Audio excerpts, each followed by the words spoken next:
good morning, and good afternoon to in-house counsel from all across North America. Welcome to In-House Connect. My name is Shai Mahani. I am the CEO and co-founder of In-House Connect, and I'm thrilled to have you here with us today. Thank you for spending your breakfast time or your lunch time or even possibly your dinner time with us. And special thanks to our wonderful sponsor, PERSUIT, and our fantastic presenters today, Dayna Trautwein and Thomas Barothy, for putting on today's fantastic presentation on how in-house counsel can recession-proof their legal department teams. For those of you who are here for the first time, let me give you a quick bit of background on In-House Connect. In-House Connect started 11 years ago as a New York City-based meetup group for in-house counsel. Every month, In-House Connect would organize free CLE classes followed by cocktail networking receptions. And every 6 months, we would organize fun and festive networking mixers. Over the years, we've helped thousands of in-house counsel connect with peers and outside counsel alike. The group was humming along, and then, of course, COVID hit. We couldn't meet in person, so we met online, and it's been a fantastic transition. We've been able to attract a much larger audience of in-house counsel, truly from coast to coast, and we've been able to facilitate way more relationship and networking building. And we've been able to feature high caliber speakers like the two we have on today, who I'm going to introduce in just a few moments. This is actually our 37th event of the year. And I'm wondering, are you here for the first time or have you attended an IHC event before? Looks like we have, very typical 30% new users or new visitors and 70% returning. So hello to 30% and welcome back to the 70%. It's always great to have you with us. Okay, today's event, how to recession-proof your law department team. Our presenters today are Thomas Barothy and Dayna Trautwein.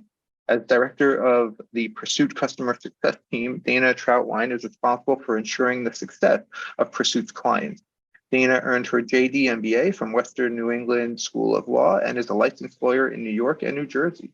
The intersection of technology and law has been of great interest to Dayna as it is an area that is constantly evolving.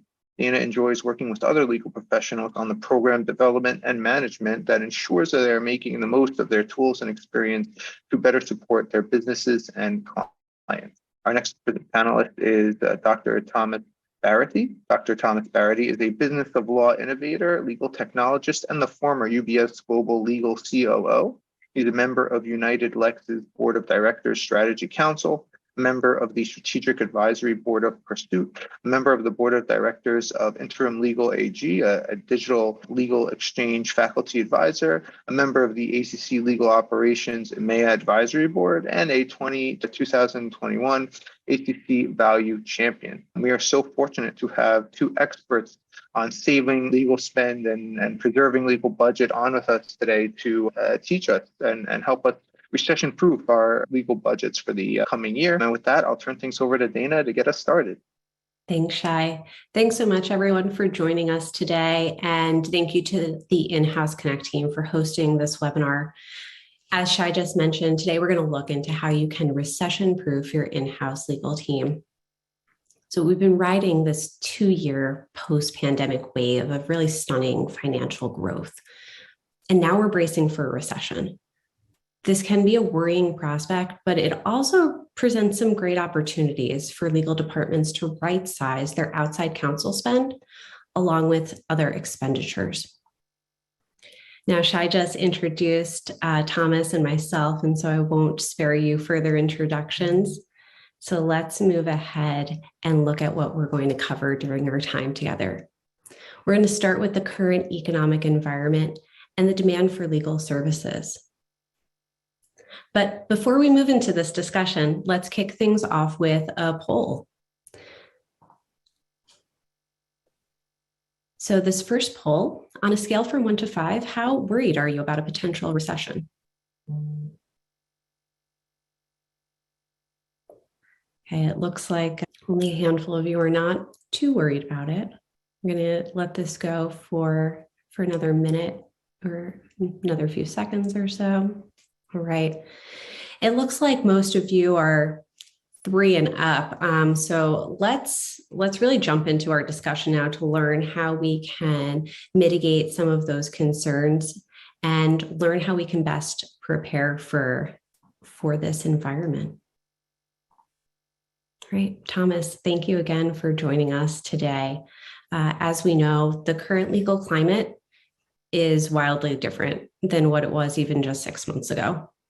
Can you tell us about your views on the current state of the legal industry and where we're headed? Yeah, thank you very much, Diana, for the question, and obviously also warm welcome to all of you out there. Can you reveal the points? I think we had 3 points on the slide, Diana. So I think it's important that we step back a little bit and first think about what is changing in the current economic environment and whether there's going to be a recession or not. I think it looks like it's for many jurisdictions that's going to be pretty clear.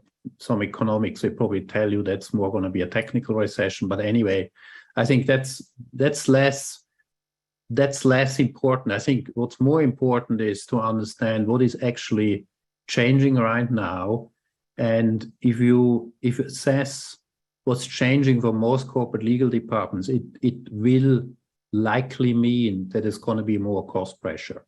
Let's first start with inflation. Most of the recession worries that we see are driven by high inflation. Like in the US, 9 to 10% inflation. In the European Union, it's about 8% inflation. So what does actually inflation mean? Inflation means, in very simple terms, that everything gets more expensive. And you see this when you go shopping every day. And that's also true for firms. So if you look at the cost base that most industries are sitting on.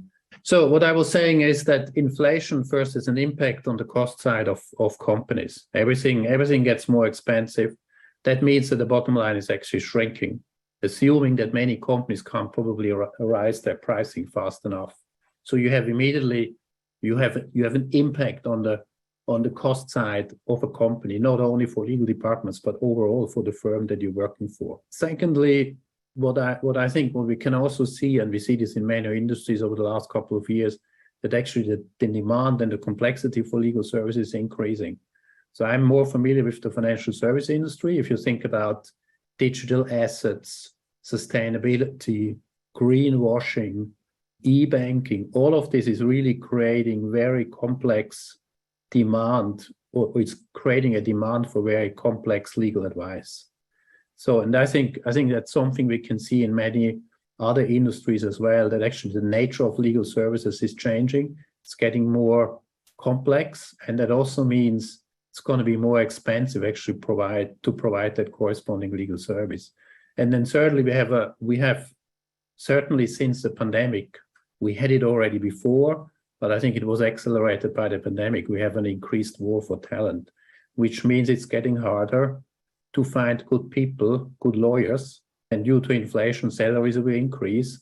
And all of that, the net effect in the end is very likely that we will see from many corporate legal departments a return of real substantial cost pressure. There was always cost pressure. So it's normal. So it's normal for all middle and back office functions. But if you look at all the different elements that are in force right now, I expect that the current economic environment will actually really increase that cost pressure. Whether we are ending in a recession or not is not so.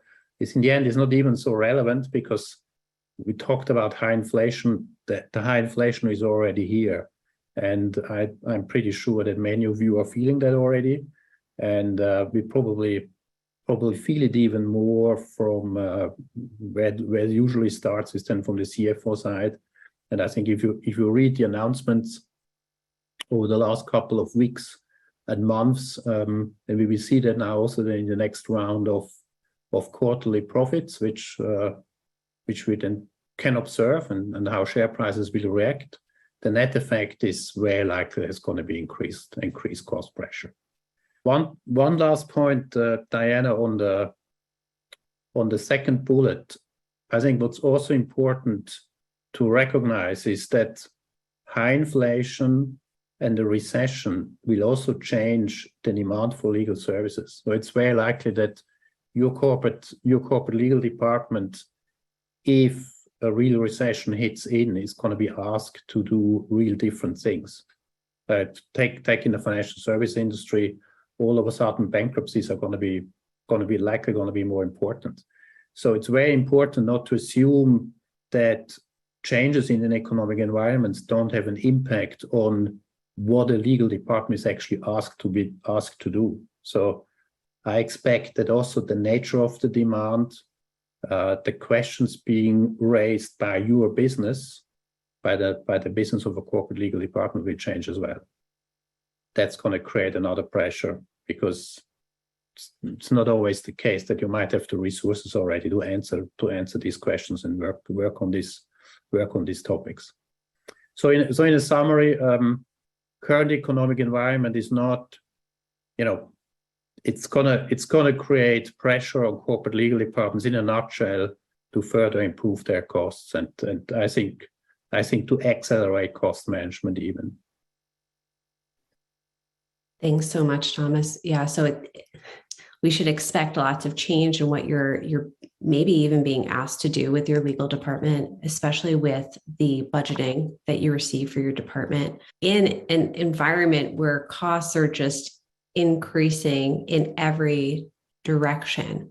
So managing those costs would seem to be of utmost importance to managing the overall situation. So let's move into our next point of discussion then, which is the importance of that cost management. But before we do that, let's run one more poll here. And this is a quick one, a quick yes or no question. Have you been asked to evaluate costs for your department? I'm going to end the poll now. 76% of respondents have been asked to evaluate costs. So Thomas, let's move into that point now. How should we be thinking about cost management? Yeah. So can you show the bullets again? Yeah, thank you very much. So I think what I have seen with lawyers when we talk about cost management, and as we discussed, this is not a new theme. It's just going to be going to be very, very, very important. So one of the first things that I see is that when legal departments talk about cost, they think about dollars. And obviously that's not wrong, because that's actually the financial expression. Or the cost is something that you can see in your P&L. It's basically the dollar amounts for the input factors that the company needs or a corporate legal department needs. That's nothing wrong. That's the accounting perspective. I like to apply a different perspective. Cost is always a result of decisions. So, for example, the salary that you pay in a corporate legal department is the result of many hiring decisions. It's the result of many decisions to agree a specific salary. It's also the result of where people are being hired. So the geographical, where lawyers are actually, where in-house lawyers are actually, where they work is relevant. For example, in the case of UBS, we also use near and offshore centers, which obviously have a different price point. So I like to think, when it comes to cost, I like to think less about dollars. I like to think much more about decisions. And key decisions for corporate legal departments are predominantly hiring decisions. They have a massive impact on costs. Then secondly, the spend on outside counsel, external legal fees. Whether you use tier 1 companies, tier 2 companies, whether you use alternative legal service providers, whether you pay by the billable hour, and so on. And there are many other areas. So what we try to do at UBS was always helping the various legal teams to really take smart decisions. So I was basically telling them, focus less on the cost. We will see the cost at the end of the quarter, at the end of the month. It's the result of the decisions that you take every day. For example, in case you have an open position in a corporate legal department, what rank do you really need? What qualifications do you need? Where should that person geographically be? Can you delay that hiring by 6 months? And all of that's what I mean, really be focusing on decisions.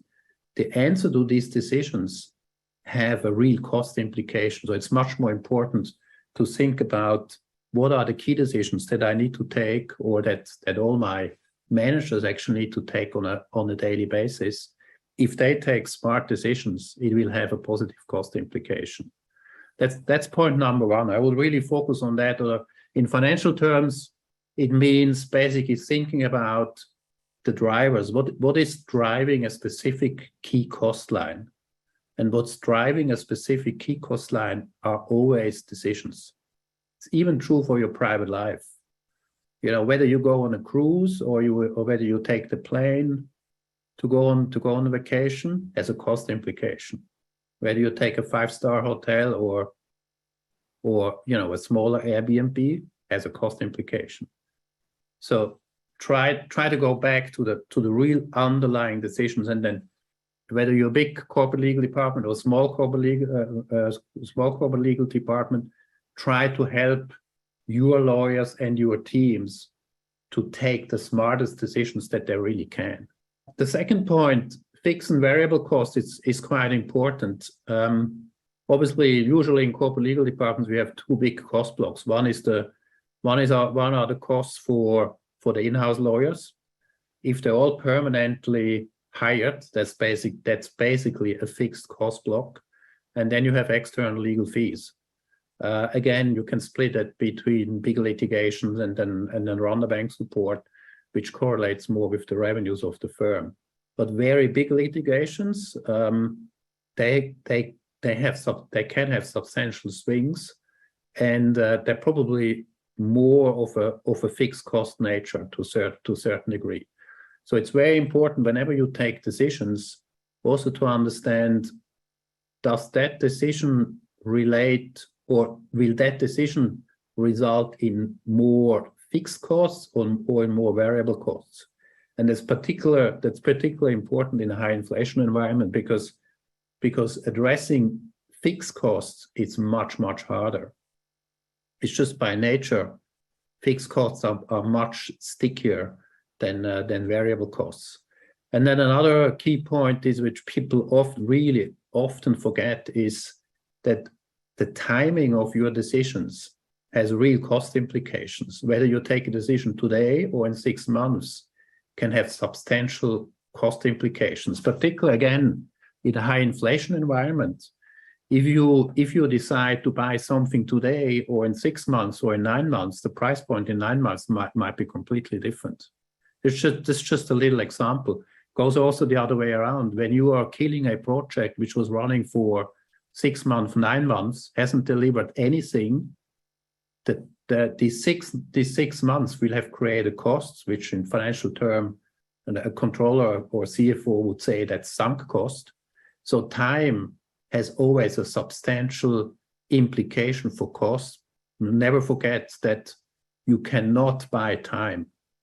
But there's directly a relationship between cost and time. It's not always so easy to see, but with every decision, at least because I have more CFO background, I was always looking at, okay, what is the underlying decision? Are we asking the right question? What could be the cost implication of that? And how does time, whether we take a decision now or in 3 months or 6 months, what is the impact of time really on these questions and decisions? And then last but not least, I think that's absolutely really, really crucial when it comes to cost management for corporate legal departments. In the end, cost for corporate legal departments.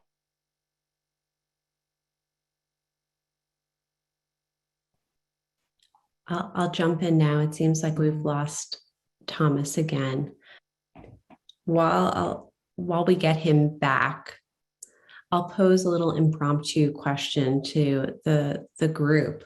Thomas just talked about the sunk cost and maybe carrying on with a project just because you've started already. And I think as humans, we have this bias we've started this project, we have to see it through. Does anyone here have a framework in place? And I'll pose this to Thomas. I'm back. Now you're back.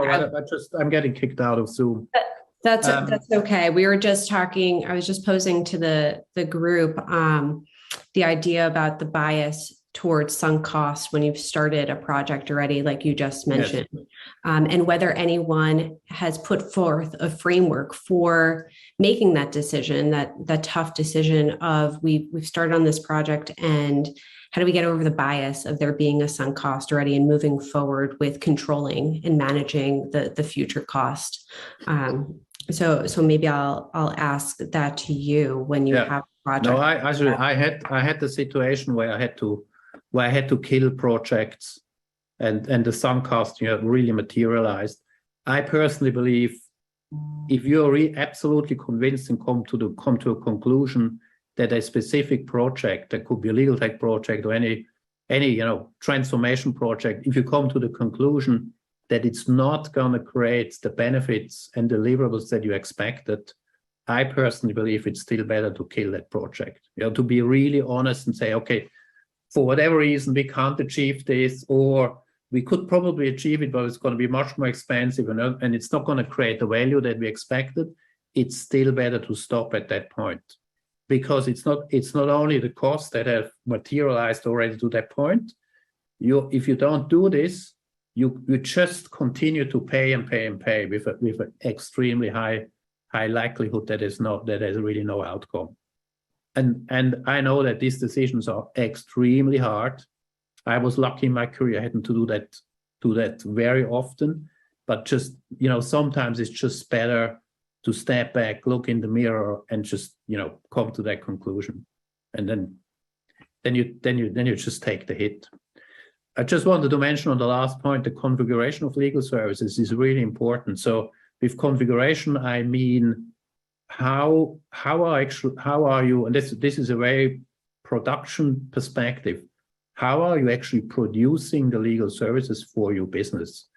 For as an example, are you doing everything in-house, or do you have a mix of in-house lawyers supported by outside counsel, or do you have certain legal services which are probably outsourced, or parts of it near-shored, offshored?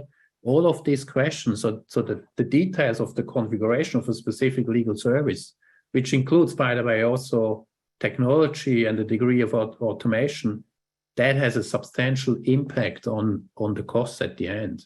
So real cost management would not only look at, for example, reducing outside counsel management spend, but would also look at the underlying processes, how a specific legal service is actually produced, and how that can be optimized to improve quality, to improve time, and hopefully at the same time also to reduce costs. And you were able to implement that smart sourcing framework at UBS too, which, calling back, one of the things you mentioned is enabling and empowering your team to be able to make those decisions. So that's something that the entire UBS legal team was able to reference back to help them make those decisions on what's the right choice here. How can I be more critical of each decision that I'm making along the way? Yeah, that's correct. And by the way, the smart sourcing framework that we use is actually public. So you can Google ACC Value Champion 2021. You're going to find an article. It's not really rocket science. What it is, it goes back to the first point. What we try to teach our legal teams is a sequence of questions, particularly when it comes to outside counsel. Because let's be honest, if you are providing a legal service in-house with an in-house lawyer, then on average, an external lawyer is about 3 times more expensive, 2.5, 3 times more. So whenever you start to engage outside counsel, it's going to be more expensive. So what we try to teach our in-house teams was actually a sequence of questions. Whenever they started to think, oh, I need outside counsel here on this specific question, then we guided them through a number of questions, and very simple questions, like, for example, do we have free capacity in another legal team in-house who could probably work on this topic? That obviously only works for a big corporate legal department. It works less for a smaller corporate legal department. A second question is, could we leverage a secondee from a law firm where we have already a relationship? Could we, instead of going to a tier 1 company, could we leverage an alternative legal service provider? Could we leverage a contractor or temporary resource?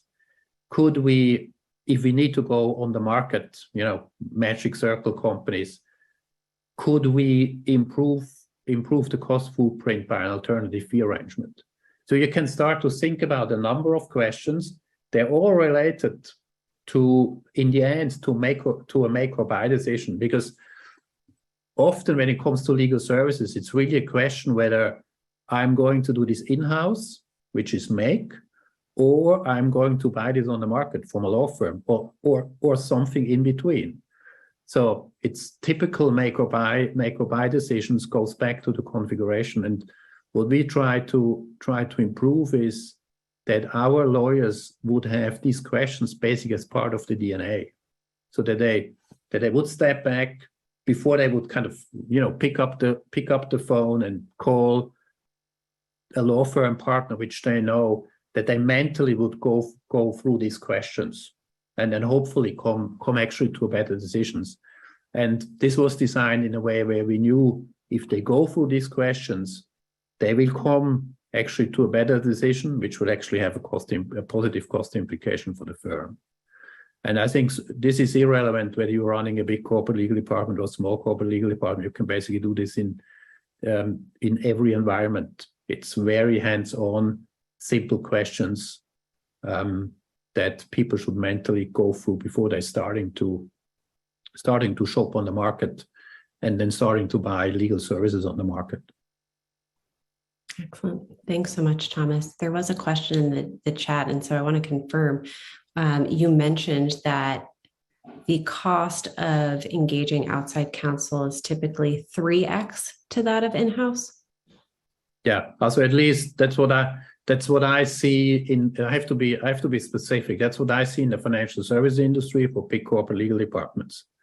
So I'm pretty sure that the factor might be smaller if you are, let's say, if you are a small local corporate legal departments and then using local outside counsel, then it's probably not a factor of 3. But for global corporate legal departments, financial service industry, where you're running a lot of litigation, on average, and we did that study several times, on average, it's about a factor of 3. So that means that the decision whether I do something in-house or externally, whether I hire or whether I do some hybrid solution, doesn't work on any case. Obviously, if you're running a very, very big litigation, then that's not really doable. But the configuration and the make or buy decision has a massive cost implication, massive. And this is also one of the reasons why we have seen over the last 10 years, more and more alternative legal service providers, because they're pretty much in the middle of that space, either by offering a managed legal service, so you can basically outsource a specific process, or by providing legal resources for a different price point. Excellent. Thank you. But I really recommend two things for each of you on the call. Figure out what's your cost distribution, internal to external cost distribution. Is it 50-50? Is it 40-60? Whatever. It's quite an important KPI. It's quite interesting. And thirdly, also try to figure out your external spend. How much more expensive is that? So what's kind of the opportunity cost in a certain way? Obviously, there's also quality differences, but what's the factor? Are you running a corporate legal department where your external spend is 1.5, 2 times bigger than the internal spend per resource? I think that's really quite important. It's really enlightening, because it's going to point you to a number of quite important questions if you want to optimize. Excellent. Thank you, Thomas. We've talked about the internal versus external assessment and having a decision-making framework in place, being able to ask yourself or your team those questions on how they're making those decisions and really being critical again. there are additional opportunities that can come from this environment. So we've focused on the decision making. Let's move on to some of your best practices for your in-house legal team. So that's not only my best practice. That's something that kind of evolved over time, which we also, not empirically, but also sounded with other corporate legal department, and it's not in a very specific order. So we won't give you all of the credit. But I want to really highlight some points. A very principal one is point number 3, and that's actually not true for all corporate legal departments. It might probably true more for more smaller corporate legal departments, but typically for very big global legal departments, it's still often that the corporate legal department is not responsible for total legal costs. What do I mean with total legal costs? I mean all the costs that a firm occurs for the consumed legal services, whether that's the in-house corporate legal team or also outside counsel management spend. So in a simple calculation, total legal cost equals the spend for your corporate legal department, for your in-house legal team, plus all the outside counsel spend for your firm. That's a specific number. It's often not even accessible or not even visible in finance reports. And one of the first things that I would always recommend is that your general counsel agrees with the CFO that the legal department is really responsible for total legal costs. Because if you're not responsible for total legal costs, you're creating a lot of sub-optimized decisions. But because then all of a sudden the corporate legal department only focuses on internal costs, and often then the external legal fees are just with the business. So it's not really managed by legal, and the result of that is not really holistic cost management decisions. But that's in my view, that's an absolute crucial point. So to understand, for what are you really responsible for? What's the cost block you are responsible for? And depending on what you're responsible for, this also creates different decisions, or people are actually asking in different questions. Number one is a more sophisticated point, but obviously the legal market has grown substantially. So we have obviously the classical law firms, tier 1 law firms, and so on, as 30 years ago. Now we have all of these alternative service providers. We have contractors. We have temp legal resources agencies. Obviously, we have legal tech companies. So we have a much bigger ecosystem in the legal service industry. And right sourcing really means first to understand what is it that I really need to buy on the market. And that requires some time to really understand this. And then to figuring out, for that piece, I need this and this and this. What would be the best vendors for in the legal ecosystem to run an RFP with? And I still see many RFPs, even for relatively simple work, which just goes to a panel of tier 1 companies, which obviously is very, very expensive. So I think trying to understand how the legal ecosystem is changing and the different flavor and nature of vendors is really, really important. And then matching that with what you really need, and then finding the best pocket of vendors for that specific work, because it's likely not only going to give you better quality, but also better price point. And then the second point here, vendor consolidation. I think that's more relevant for big corporate legal departments. There's still many big corporate legal departments who have way too many vendors. Okay, so vendor consolidation is quite important. If you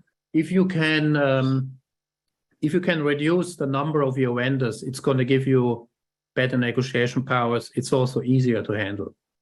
So I think I'm not saying reduce your vendors to the absolute max, to just 1 or 2, but to a meaningful number, and try to find a sweet spot, where you have enough vendors but also not too much. That's in itself, in my view, that can create quite substantial cost reductions for outside counsel management. Dayna, you want to move forward one slide?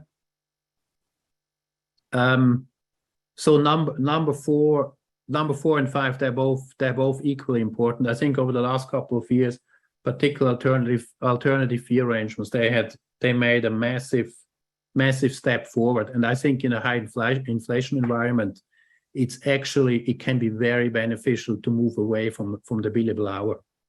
But because the billable hour, it's likely you pay too much. You also not protected against rate increases. So if you, for a specific legal service that you want to buy on the market, if you can arrange and negotiate an alternative fee arrangement, some of them can be very simple, like fixed cost, or fixed cost plus some risk distribution. Some of them can be more complex. But I think this particular, I think in a high inflation environment, will become quite important. Requires, on the other hand, again, that you really understand for what you're actually shopping, that you can specify that, and that you can also really describe the underlying assumptions, because that's obviously then quite important. As soon as you agree on alternative legal fee arrangement, it's important that you control the underlying assumption of that fee arrangement. Competitive sourcing means, like for example, PERSUIT, which is a reverse e-auction platform, to use wherever you can, if you need to go on the market, to try to find ways where you can create a competitive situation between a number of preferred firms. That can be with an RFP, that can be, with a reverse e-auction, that can be with asking for quotes, which is obviously kind of the standard way. But if you're not creating some form of competitive environment, it's likely that you're not really going to get the best price. Obviously, number 4 and 5, you can combine these 2 points. So creating good competition and then continuing the negotiation and probably resulting as a result and ending with an alternative fee arrangement can be quite important. Do we want to move one slide? Standardize your engagement process. That's the engagement process for outside counsel management is often still not standardized enough. And I think there's really benefits that you can create if you standardize it more with regard to the perspective of the steps that you are taking. That means also that certain steps are going to be enforced, like for example competitive sourcing. But it also allows you that you can over time that you actually can create internally a better data pool to understand why certain firms have provided a specific offer, and how that's actually changing over time. So I think that's quite important. Negotiate price pre-engagements, scope projects upfront, very important. If you can a legal engagement, if you can scope it better upfront, which is obviously sometimes very difficult, particularly for complex litigation. But if you can scope it upfront, it's also obviously easier to understand the offers and also to negotiate pricing. And sometimes, because you can't scope a full project, sometimes you can scope a phase, a phase of a complex litigation, a phase of a repapering project, for example. And then I would really focus on that specific phase, try to scope that, and then use that information to negotiate better pricing. I think number 8 is pretty much what we mentioned already on the previous page. So using, for example, some form of a reverse e-auction platform, because that's just going to help you to really identify where the true market is, particularly for big law firms. On the other hand, of a reverse e-auction, there's going to be a pricing team. And you can be sure that they really know when they go into a reverse e-auction, they know where where's the minimum price where they actually can end, so they really know where their pain points start. So real-time bidding, reverse auction is a really good way to get much closer to the true market price. Diversity, I think for me, that's really important, not only because diversity is important, but also I personally believe that institutionalized diversity criteria when evaluating law firms will also end in better results. It will actually end in better legal advice, because that has nothing to do with legal. It's just the fact that diverse teams with people with different backgrounds, different skills, will just come up with better solutions. And point number 10, which is probably more that's difficult to achieve, or I think some bigger corporate legal departments are on the track to getting better on that point. And I expect quite some progress over the next couple of years on that, is over time to really use data and then to systematically assess the performance of firms. And I mean, with the performance of firms, I mean not only their performance on an individual engagement, but also over a series of engagements, plus also things like what kind of additional benefits are you actually getting from this firm beyond the individual engagement. So our evaluating individual engagements, evaluating the performance of a law firm or any other legal service provider, I think is very important. What I'm expecting is we will also see much more linkages between performance and pricing, and obviously performance and being a member of a panel. I think that the second point is already more institutionalized, but I think overall the legal service industry and corporate legal departments, they can still do much more when it comes to regular firm performance evaluation. Thomas, thank you so much. Stop here, Diana. Thank you so much for going through these best. And I wasn't kicked out anymore. That's fantastic.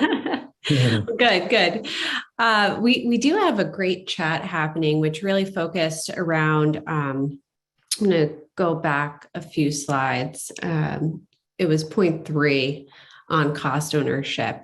So the discussion in the chat was that, legal departments should create a good sourcing process, and that there's also outside counsel fees that should come from the P&L of the department requesting help, because sometimes legal is often judged for high outside counsel fees.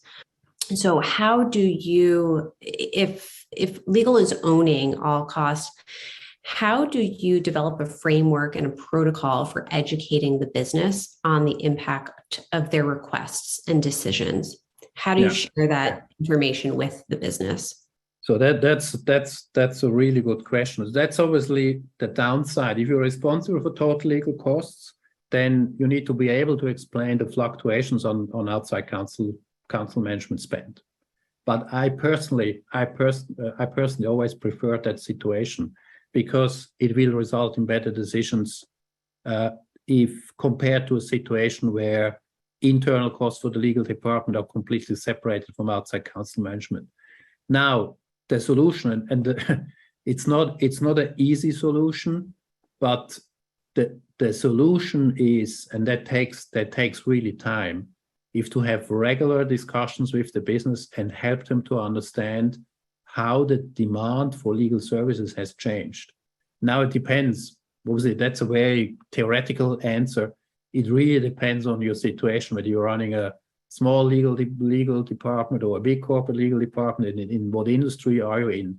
So in the case of UBS, obviously, big corporate legal department, financial service industry, substantial litigation portfolio, certainly after the financial crisis.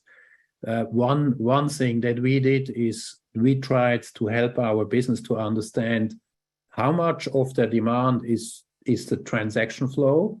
So it's driven by the business, if your firm has more clients, it's going to result in more demand for the corporate legal department versus what is actually changing on the litigation portfolio.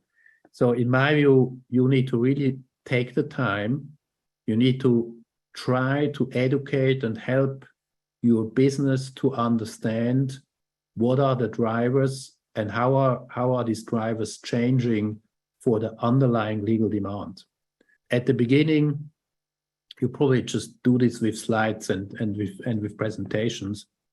Over time, and that's what I expect over the next, let's say, 5 years, we will likely see more technology which will actually measure legal intake, legal requests which are going into the corporate legal department. I expect that over time we will see more KPIs which can be leveraged for that.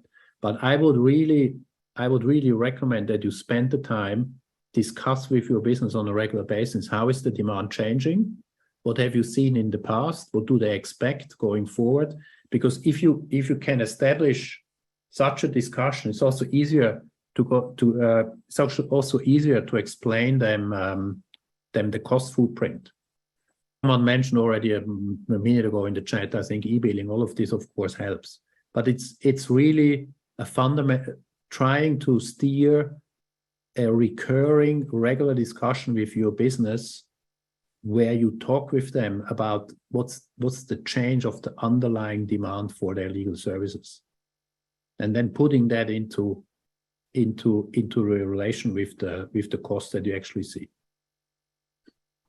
And last word, Dayna, by the way, this is also the way how you can start to demonstrate value, because the legal service that you provide obviously should provide value to the business. The legal service that you provide is driven by the demand from the business. And I think if you can focus with your business on a discussion on how the demand is changing, that's also easier to explain them the value that the legal department actually provides. Thanks so much, Thomas. There was a question in the chat from a little bit earlier, and that was from Dan McNulty. Dan, would you be able to come off mute at this time to be able to ask your question directly to Thomas? So I'm just going to jump in. I'm going to ask Dan to, yep, here we go. I think Dan can speak now. Okay, great. Thank you. Did that work? It did. Yep. Awesome. So the main question I just wanted to ask was, you talked about total legal costs and kind of owning it from the legal department perspective. And the thing we were chatting about is, some of our work is driven by litigation and another portion is driven by business opportunity and what we would call a bill back or an add back, where the business wants to do something new. And so we need to do regulatory research. And so my main question is when you talk about total legal cost, are you including, litigation and things that would typically be billed back to the business and kind of, a fundamental, any outside legal spend or inside legal spend? Thanks for the question, Dan. As I said, I'm the way I looked at it, but obviously you can have I'm perfectly fine if someone has a different view on this. I was always interested to optimize all of the costs of all of the legal services consumed by a firm. So it's all the different shades that you mentioned, from litigation to regulatory projects to work on new products and supporting the underlying flow of business. That has also some disadvantage, of course, but I personally, I believe that this is the better setup. It drives better decisions. And I think it's important to conceptually separate it from whether the costs are being charged to the business or not, because that's really, that's in the end, that's a management accounting question. And usually the legal departments, they will be treated equally with other middle and back office functions. Thanks, Thomas. Okay. There is another question in the chat about when we're talking about performance metrics for outside counsel, other than outcome, what are some other KPIs that can be measured to best gauge value? We measured obviously diversity. We talked already about diversity. You can measure diversity. You can measure is a law firm using technology, yes or no, and to what degree, which I always found very interesting, that the technology penetration of law firms wasn't that great, or where we expected that technology is being used for a specific engagement, it wasn't used. You can measure, for example, is a law firm or a legal service provider, is he leveraging near and offshore centers? Yes or no? You can measure the performance from the perspective of your in-house counsel, how professional was the relationship, how easy was it to do business with the law firm, what was their perception on the quality. So there's really many things that you can measure. What I recommend is not to measure, 20, 30 different KPIs, but rather sit together with your in-house legal team and then discuss what is important for you. So what do you really value in a relationship with a specific firm? What is at the end of the day, what's important? And the answer for that will be very different from corporate legal department to corporate legal department. And then it's more important to agree, let's say 5, 6, 7 performance dimensions, not too many. What's then becomes really, really important is to measure it on a regular basis, because performance evaluation does only make sense if you repeat it again and again and again. So you really need some timeline and some consistency in measuring performance, because otherwise you're really gonna see trends.